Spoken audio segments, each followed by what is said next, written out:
Donc, dans ces sessions non contingentées du CNU, donc qualification RIPEC, je vais juste faire un premier. Je vais reprendre les éléments que Lionel a présentés, hein, juste pour aller peut-être un peu plus dans certains détails, dans le mécanisme de promotion interne, c'est-à-dire de rehaussement des postes de maître de conférence en professeur qu'on appelle le repyramidage. Donc, encore une fois, je trouve que la métaphore de la pyramide était assez claire. Évidemment, c'est un processus qui est différent des processus de promotion 46, 1, 2, 3, 4, etc., et qui a pu effectivement localement être interprété de manière différente.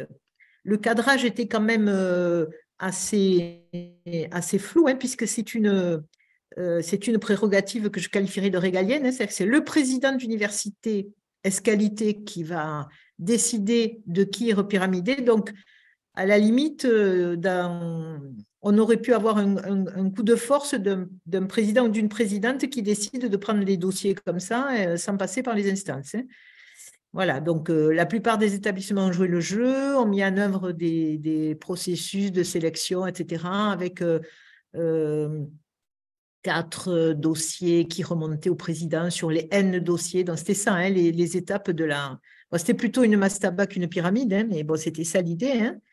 Donc, on a eu 263 dossiers à examiner. On s'est réunis 3 jours à Montpellier. Et là, les avis étaient donnés en triplette, donc comme quand on fonctionne pour les promotions, c'est-à-dire qu'on était plusieurs à examiner les dossiers, à les comparer de fait, effectivement, par établissement ou par site. Et l'avis était, dont les rapporteurs se sont concertés avant les réunions de session et on fait état de leur conclusion à 3 à l'ensemble de la section. Alors évidemment, sur les dossiers, on a des collègues plus ou moins spécialistes, évidemment. En raison des conflits d'intérêts, on a forcément des collègues qui n'ont aucun rapport avec les candidats, aucun lien sur les localisations, etc. Et donc tout ça, je ne l'ai pas dit pour la RIPEC, mais bon, pour le RIPEC, mais c'était évident aussi, pardon. Hein, comme l'a dit Lionel, c'est un principe de base qui s'instancie dans toutes les instances, dans toutes les sessions. Donc, toujours un avis consultatif. Donc, comme Lionel l'a dit, mais je le rappelle à la fin, hein, il y a une corrélation des avis, mais elle n'est pas systématique. Hein, voilà. Donc, cette évaluation, elle était en 2 volets. Un volet qui concernait les acquis de l'expérience et un volet qui concernait l'aptitude professionnelle. Les présents à la session vous avoueront que juger de l'aptitude professionnelle d'un collègue expérimenté, ce n'était pas forcément évident. Hein. Donc, en fait, ce qui s'est passé, c'est qu'on a essayé à un moment donné de voir si le dossier était sur une dynamique, quelque chose de plutôt positif, hein, une dérivée positive.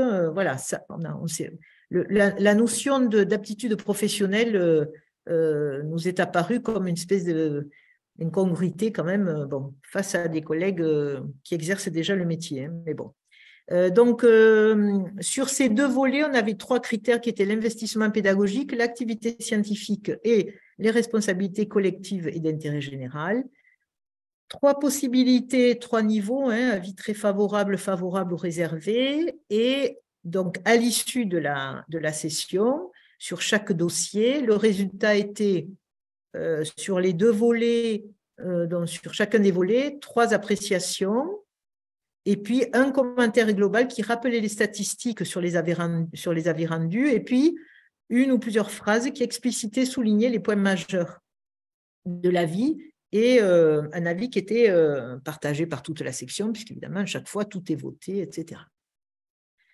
Alors, comment a-t-on procédé? Eh bien, nous ignorions le nombre de supports ouverts par l'établissement. Donc, on a parfois renvoyé des avis très, très, très favorables sur un nombre de dossiers qui était bien supérieur au nombre de supports. Hein. Donc, il n'y a pas de match, il n'y a pas de corrélation entre les deux. Nous n'avons pas consulté les avis de l'établissement, puisque l'idée était de donner des avis indépendants, et tous les dossiers d'un même site ou d'un même établissement ont été examinés de manière groupée donc, et de manière homogène par des rapporteurs qui avaient l'ensemble des dossiers, ce qui permet de faciliter cette prise en compte du contexte local que j'évoquais tout à l'heure à propos du régime indemnitaire, qui est parfois difficile à voir si on n'a pas une cohérence globale ou une connaissance du contexte. Dans le cas où, alors Paris est toujours un cas particulier, comme toujours en France, donc le traitement et puis la fusion des établissements a aussi été prise en compte, puisque dans un même établissement, désormais, même établissement, autrefois on en avait plusieurs, il y a plusieurs labos, etc. Donc, on connaît bien la géographie quand même de notre section pour arriver à tenir compte de tout ça. Donc, il n'y avait pas d'interclassement des dossiers d'établissements différents, même sur un même site.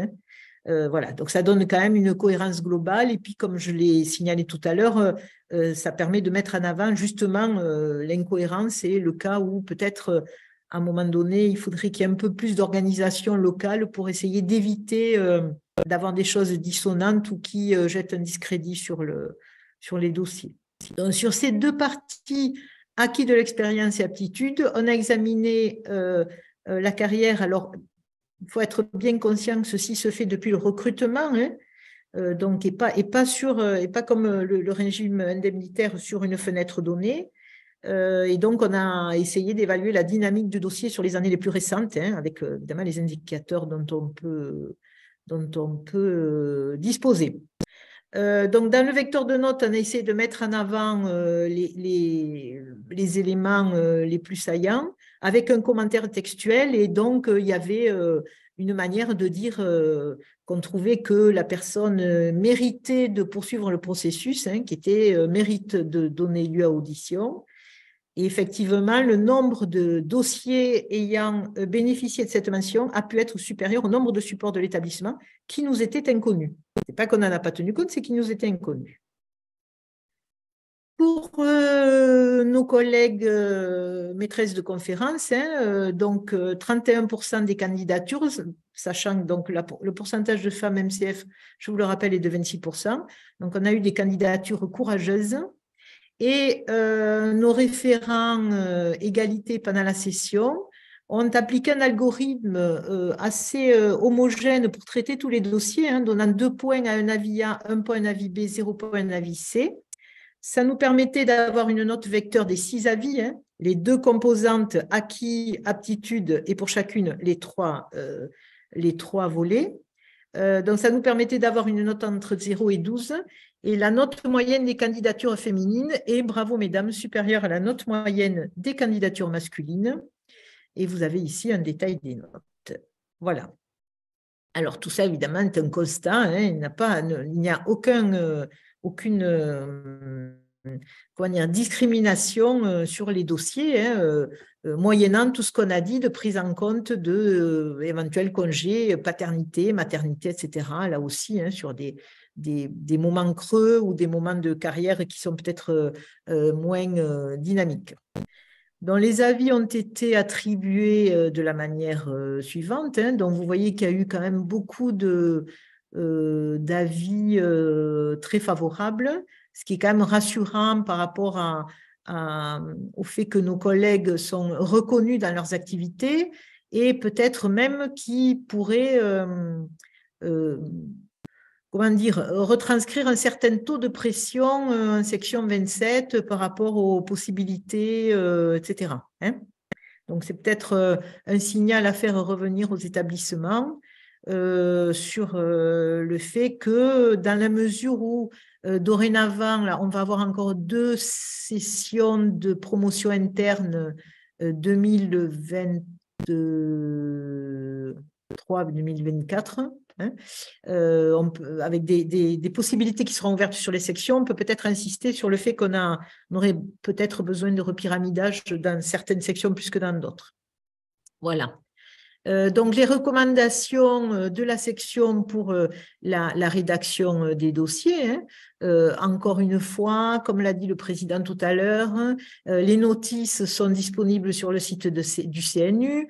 On était dans une première édition, donc tout le monde a initialisé, les gens qui ont rédigé la section, etc. Le mieux est quand même de respecter la trame qui fournit pour le rapport d'activité parce que ça permet d'avoir des repères homogènes quand on est sur des questions qu'on se pose et qu'on doit interclasser des dossiers, etc. C'est quand même beaucoup plus confortable.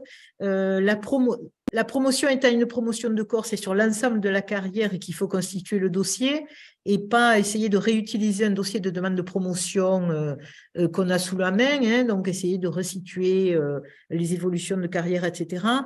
C'est quand même la moindre des choses, et quand on veut être évalué par les collègues, de fournir aux collègues qui sont là dans la section les éléments corrects, circonstanciés, etc.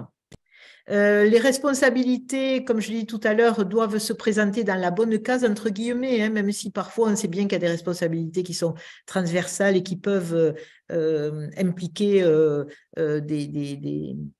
deux des trois piliers. Hein, mais bon, l'idée, c'est essayer de se référer à la répartition qui est proposée par la trame. Hein, donc, quand on dit direction, ben, c'est de l'animation, du montage de formation, de la responsabilité du E, de parcours de formation. Donc, l'animation pédagogique, elle n'est pas homogène. Si on ne connaît pas les tailles des promotions, si on ne connaît pas le nombre d'étudiants, si on ne connaît pas la durée de la charge, c'est un peu difficile d'arriver à se prononcer dessus. Pour la direction de composantes, effectivement, c'est parfois plus clair parce que c'est plus de la responsabilité collective, mais là encore, ça peut être très partagé, les titres peuvent changer. Donc, essayons d'être exhaustifs et informatifs pour la section. La part prépondérante des activités de gestion, effectivement, qui est liée malheureusement au manque de billets, etc., fait que effectivement, on a des responsabilités collectives actuellement dans des établissements qui sont sous-encadrés, hein, donc on est bien conscient de la charge que ça peut représenter. Et si on a des responsabilités partagées, essayer de préciser la succession des responsables avec des dates précises, attention au recouvrement. Voilà. Donc, sur beaucoup de dossiers, on a eu des descriptions, je reprends le commentaire que j'ai fait tout à l'heure, hein, qui était trop sibyllines. Hein, les choses sont assez difficiles à évaluer. Donc, bon, essayons de faire que la section puisse effectivement situer les choses à leur juste valeur, hein, avec des tâches qui sont importantes, mais parfois disparates, polymorphes, etc. Donc, au bilan, 271 candidatures, il y avait un certain nombre de ces candidats et candidates avaient déjà été promus en 46 quelque chose, donc n'ont pas forcément comment dire, interrompu la procédure, etc. Les pourcentages, donc 52 établissements, hein, donc les universités, écoles, etc. Voilà. 121 mentions méritent de donner lieu à l'audition, parmi lesquelles un peu plus d'un tiers de femmes. Sur les 263 candidatures examinées, a posteriori, 69 ont été promues au repyramidage. Vous vous souvenez qu'il y avait 2 vagues là, hein, donc c'était assez volumineux. Hein, il y a eu 2021-2022. Après, ce sont les universités qui ont décidé de l'attribution au titre de 2021 ou de 2022. Donc, parmi les 69, 59 avaient obtenu la fameuse mention, le fameux sésame du CNU avec des triple A, mais bon, il faut croire qu'il y avait 10 qui n'étaient pas nos champions ou championnes, mais qui ont quand même été promus. Donc, ça donne une idée en fait du caractère consultatif de nos avis. Et bon, dans la majorité des cas, les avis convergent, hein, heureusement, je dirais. Voilà. Et je pense que, voilà, donc pour la suite, encore une fois, ce n'est pas un concours. Les avis ont été plus ou moins suivis par les présidents ou présidentes ou par les CAC, etc., qui ont assuré la suite. Les critères locaux ont été différents pour décider de qui était auditionné, pas auditionné. Certains ont noté que la procédure était opaque.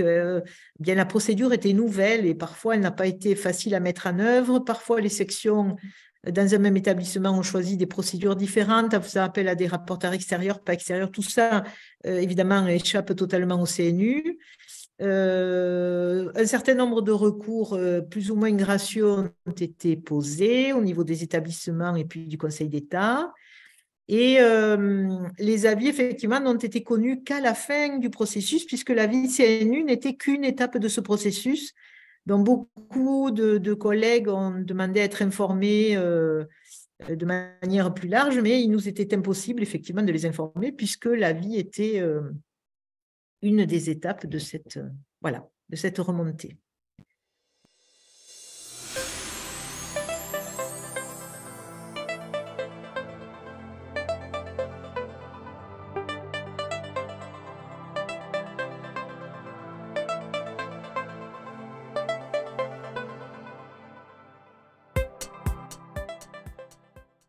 Alors, pour les heures, eh bien, si la chose est expliquée et si on a une idée de l'investissement, etc., ben il n'y a aucun souci pour prendre en compte cet investissement. Hein. Le montage de nouvelles formations ou de nouveaux cours, c'est quelque chose qui est toujours très, très bien évalué.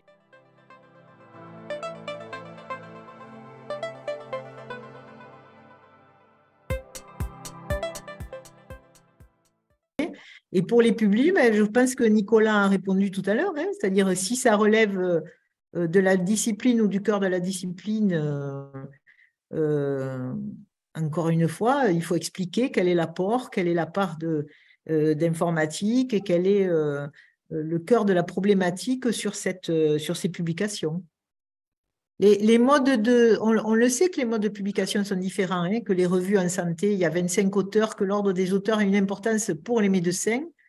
Chez nous, c'est différent, voilà, mais on est capable d'évaluer ça. Alors, s'il y a vraiment des choses inconnues avec des nouveaux domaines, eh bien, il faut l'expliquer, c'est toujours pareil. Hein. Un dossier, c'est fait pour ça. Hein.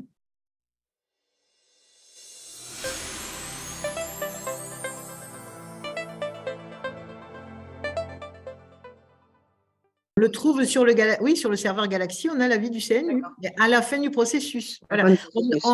Enfin, disons qu'on a souvent été sollicité en intermédiaire parce que les gens pensaient voir apparaître l'avis du CNU avant d'être convoqués pour l'audition, etc. Et ça aurait pu peut-être en rassurer quelques-uns au contraire. Voilà. Mais bien sûr, il est visible, mais en fin de processus. Donc, une fois que le président a statué, puisque c'est le président qui décide in fine, et que le ou la collègue a été promu ou pas, tout est visible, oui, bien sûr.